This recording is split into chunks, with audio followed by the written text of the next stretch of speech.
আসসালামু আলাইকুম।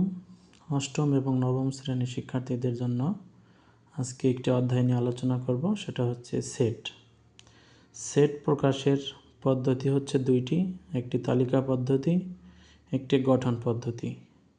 তালিকা পদ্ধতিটি কেমন হয় সেটা আমি দেখাচ্ছি।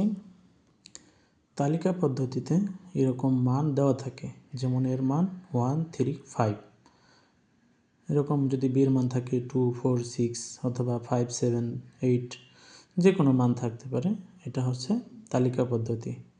এবার আমি গঠন পদ্ধতি একটু দেখাই। যদি এটা হচ্ছে গঠন পদ্ধতি, যেখানে মান দেওয়া থাকবে না, একটা শর্ত দেওয়া থাকবে, সেই শর্ত অনুযায়ী মান বের করে নিতে হবে।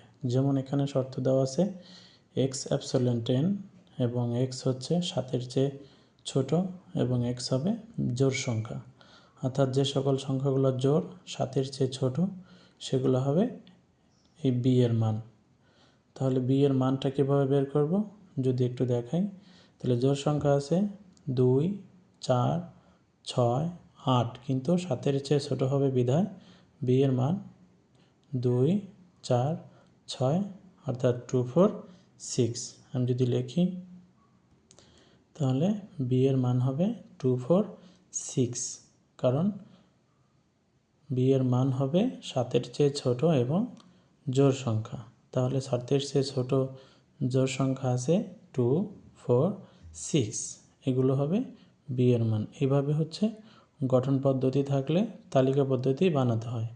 আর তালিকা পদ্ধতিতে দেওয়া থাকলে তাহলে আর তালিকা পদ্ধতি বানানোর দরকার হয় না, সেখান থেকেই সমাধান করা যায়। এই হচ্ছে দুইটি পদ্ধতি।